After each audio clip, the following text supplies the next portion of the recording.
v danom území verejno-súkromné partnerstva, to znamená, toto občianske združenie je verejno-súkromné partnerstvo.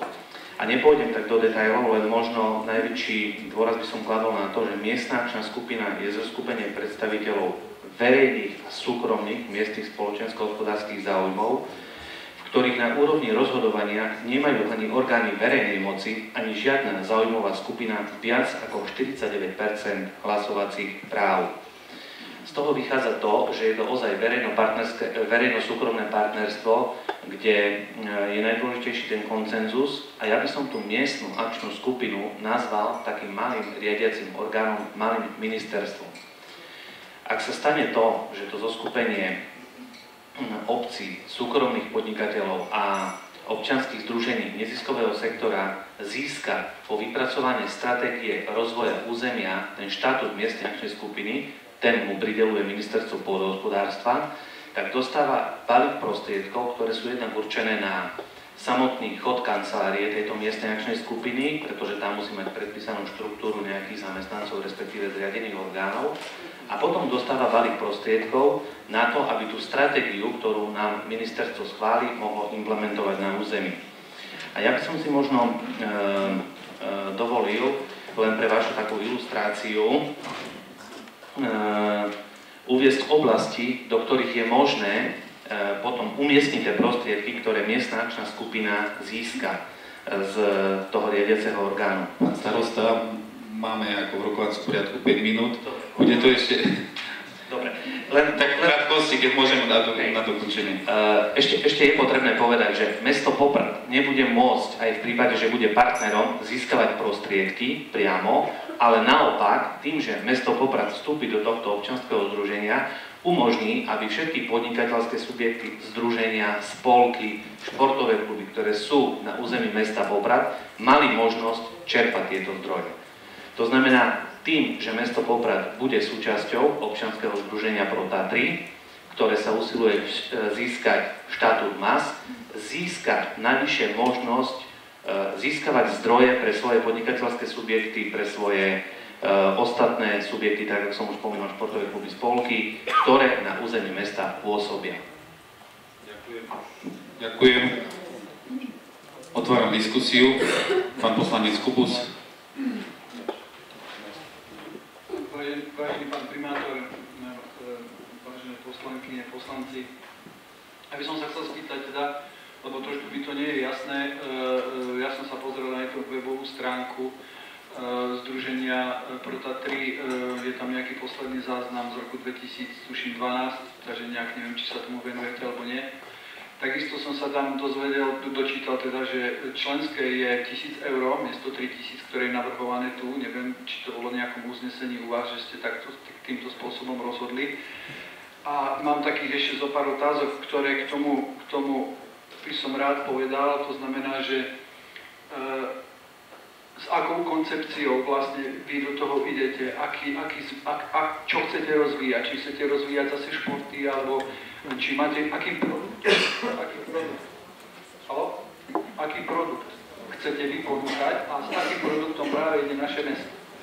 Lebo vlastne všetci tu hovoríme o rozvoji cestovného ruchu a funguje to spôsobom asi takým, že vlastne my nemáme čo ponúknuť. My nemáme vlastnú SWOT analýzu zrobenú v Poprade v meste a my ideme do združení, ako je aj sme momentálne v OOC Tatry, kde vlastne sa dávajú prostriedky na eventy, na zábavu, ktorá proste so cestovným ruchom nemá absolútne nič spoločné. A ak budeme fungovať aj takýmto spôsobom, že budeme čerpať peniaze nie na rozvoj turizmu, to znamená, že nebudeme podporovať turistický ruch v Poprade, ale budeme podporovať šport a nejakú zábavu na námestí alebo niekde inde, tak potom ja si osobne myslím, že do toho netreba vchádzať, treba začať u nás doma, zrobiť si poriadok, čo vlastne chceme v meste, ako ten turizmus podporiť, zrobiť si SWOT analýzu u nás a vychádzať zo spod hore a až potom môžeme ísť do nejakých spolkov a ponúkať tým organizáciám to, čo potrebujeme. Čiže to je taký môj názor, ktorý je. A čo sa týka toho čerpania tých prostriedkov, sú to obce väčšinou, ja som si to pozrel kompletne, sú to obce väčšinou, ktoré sú do 5000 obyvateľov alebo maličké obce.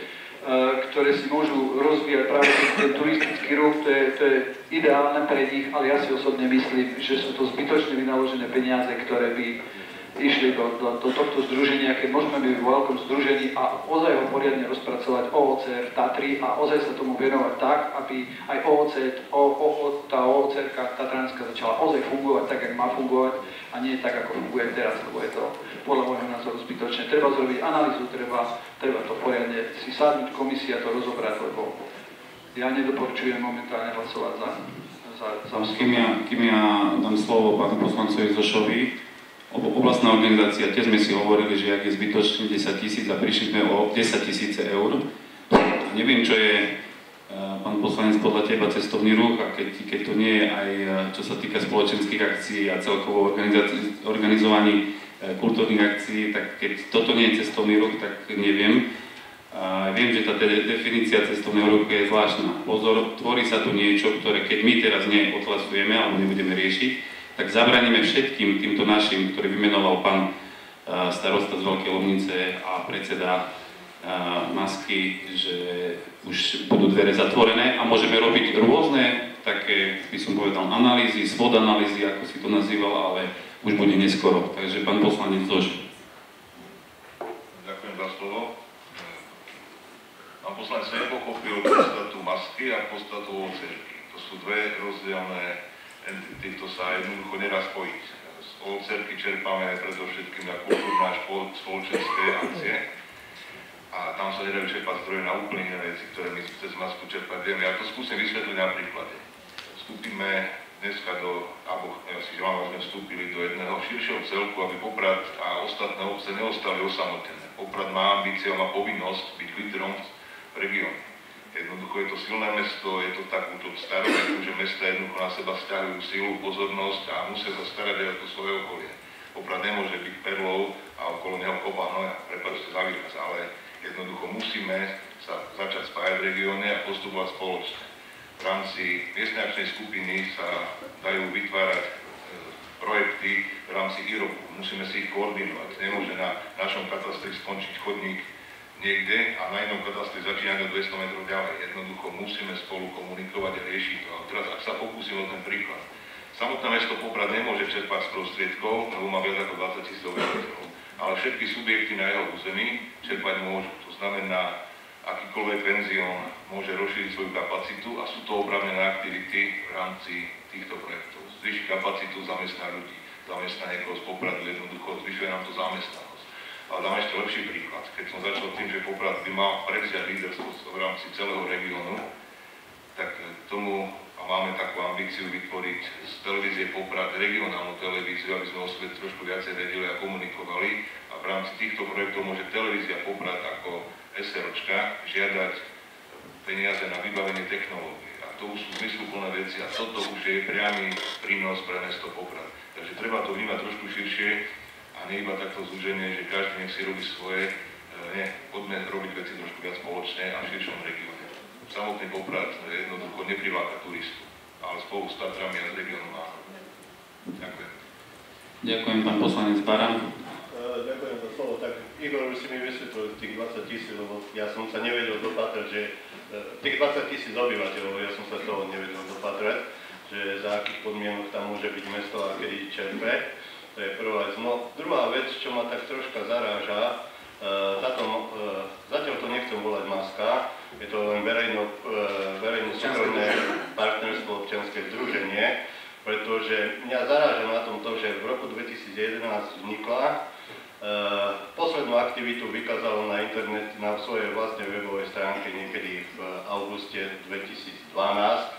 Aj to uznesenie valného zhromaždenia o členskom príspevku je tam len to, čo teraz Rudo hovoril, o 1000 eur. Na toto ste nezodpovedali, že prečo teraz tu dávame 3000 eur, lebo len toto. No ja preto sa chcem spýtať, lebo je zaregistrovaný ministerstvom pôdohospodárstva k dnešnému dňu 29 masiek, ktoré už fungovali v predchádzajúcom období, v čase, keď vznikla aj táto maska, sú veľmi aktívne, naozaj čerpali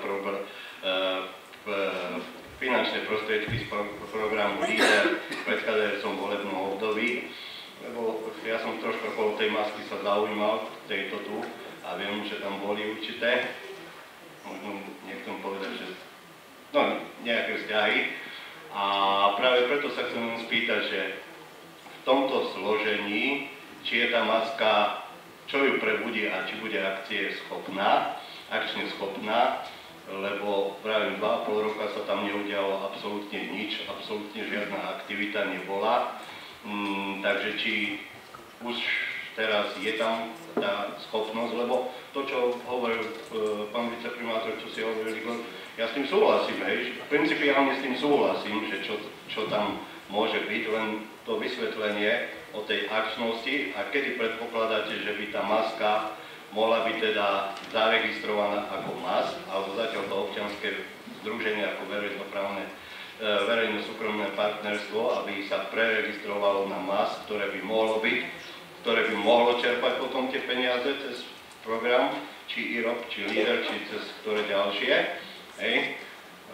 Takže to členstvo ma zaujíma. Tie dve aktivita, kedy sa zobudí, alebo kedy začne pracovať tak, kedy sa zaregistruje a jaké je to členské teda v skutočnosti. Áno, poprosím.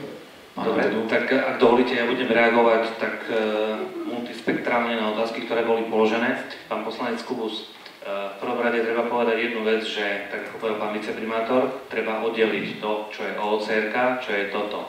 Toto tu sa ponúkajú prostriedky z ministerstva pôdohospodárstva na úplne niečo iné, ako oblastná organizácia cestovného ruchu, aj keď sú tam niektoré témy, ktoré sa prelínajú. Ja to poviem možno tak inak. Tým, že vy ako poslanci Mestského zastupiteľstva v Poprade odsúhlasíte vstup mesta Poprad do tohto občianskeho združenia, dáte priestor v budúcnosti podnikateľským subjektom, spolkom, športovým klubom, rôznym iným organizáciám na to, aby boli oprávnení žiadatelia na príspevky, ale áno, je to tak, darmo krútite hlavu, že nie, aby boli oprávnení žiadať tieto príspevky v prípade, že mesto nebude členom tejto miestnej akčnej skupiny alebo tohto občianskeho združenia, nebude to možné. Budete tam mať svoje orgány, je presne stanovený a Európskou úniou predpísaný systém kontrolných orgánov, iniciačných orgánov, posudzovateľov a tak ďalej a tak ďalej. Pán poslanec Baran, dovolím si nesúhlasiť s vami, že toto občianske združenie spalo. Práve tým, že vzniklo zo skupením nejakých 5 osôb a činnosťou tohto občianskeho združenia bolo robiť akvizíciu tak, aby sme splnili literu zákona, aby sme získali potrebný počet samospráv, spojili územie, ktoré je katastrálne prepojené a spĺňa základné atribúty na to, aby sa mohlo uchádzať o štatút miestnej akčnej skupiny. Veľmi dobre ste povedali, že ešte maskou nie sme. Maskou budeme vtedy, ak Ministerstvo pôdohospodárstva vyhlási výzvu na to, aby sa občianske združenia mohli uchádzať o pridelenie štatútu MAS za predpokladu, že spĺňa všetky tie podmienky, ktoré máme, ktoré nám zákon predpisuje. A tu teraz opäť nadviažem na pána poslanca Kubusa. Stane sa tak až vtedy, keď občianske združenie vypracuje stratégiu miestneho rozvoja. V tejto stratégii sa popisujú presne SWOT analýzy, silné stránky, slabé stránky a rozpráva sa o tom, na čo všetko chceme tie prostriedky, ktoré by mali byť použité tejto miestnej akčnej skupine, použiť. A keď sme hovorili o tom, že mesto Poprad nebude môcť byť žiadateľom, zase naopak, všetky, podnikateľské subjekty, spolky, ktoré sú na území mesta, kultúrne inštitúcie, športové kluby alebo nejaké akékoľvek združenia obyvateľov na svoju činnosť budú môcť žiadať túto miestnu akčnú skupinu o finančné príspevky a o spolufinancovanie. Tak ako uviedol pán Barán, existovali ešte pred rokom 2011, keď vzniklo toto občianske združenie, miestne akčné skupiny, na území nášho regiónu fungovala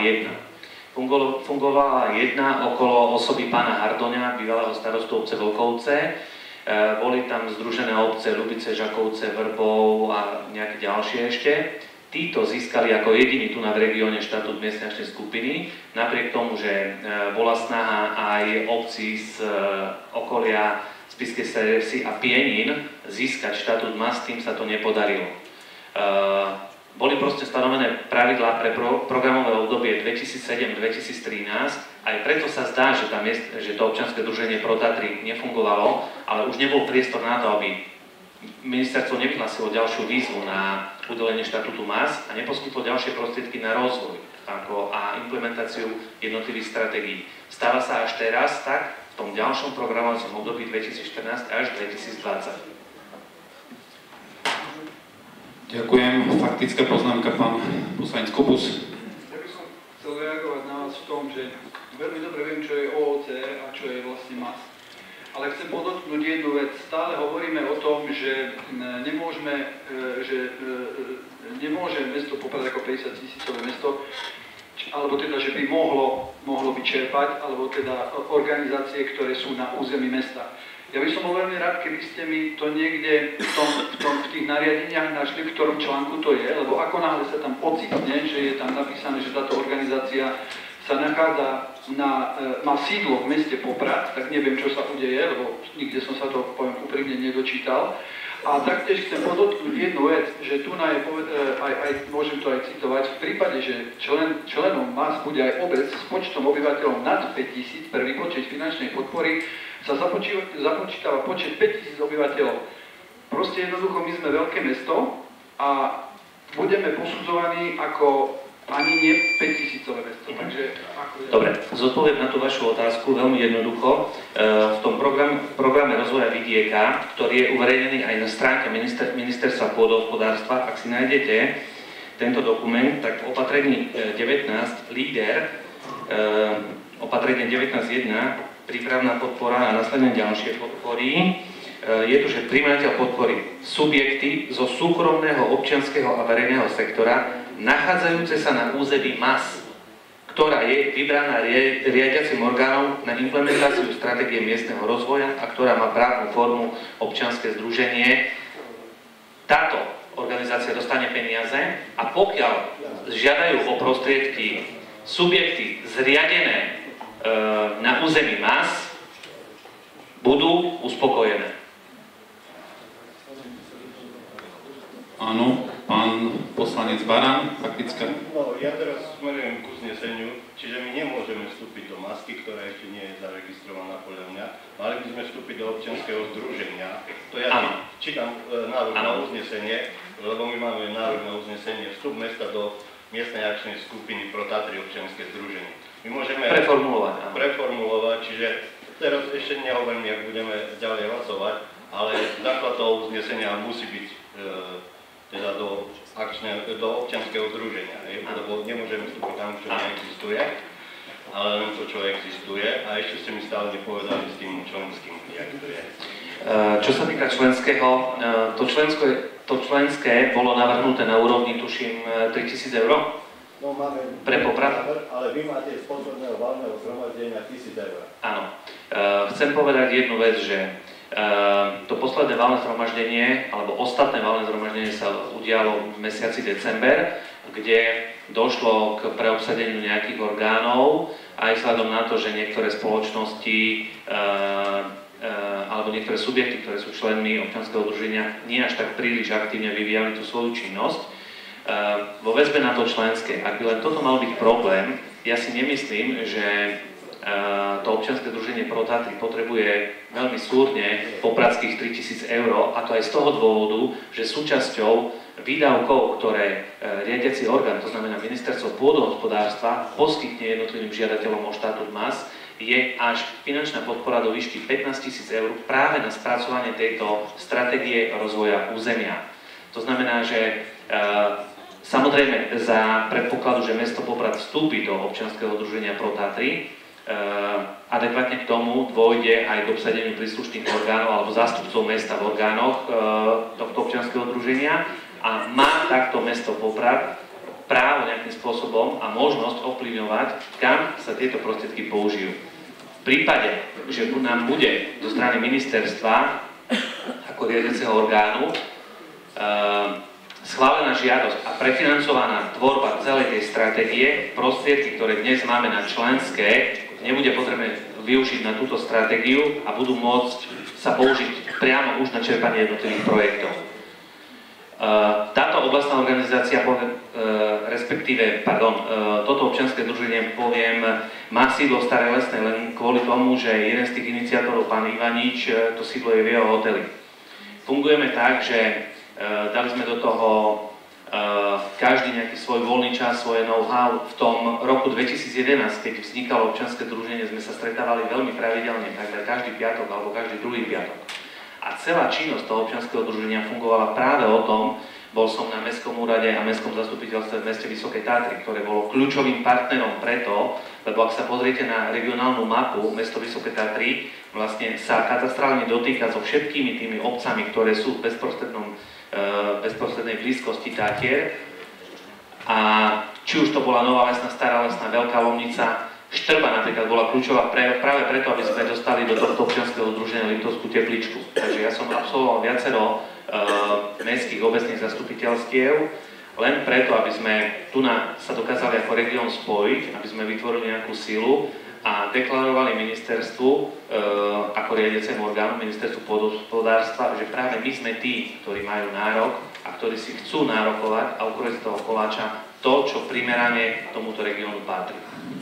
Ak môžem ja, tak na záver, je to ideálna šanca na to, ako dostať ďalší zdroj financovania a odbremeniť rozpočet mesta Poprad na to, aby ste treba pri schvaľovaní dotácií na činnosť v tom programovacom období 2014 až 2020 nemuseli vy až v takej miere dotovať jednotlivé športové kluby, spoločenské organizácie, spolky na ich činnosť, ale dokáže to byť prefinancované prostredníctvom Fondu rozvoja vidieka.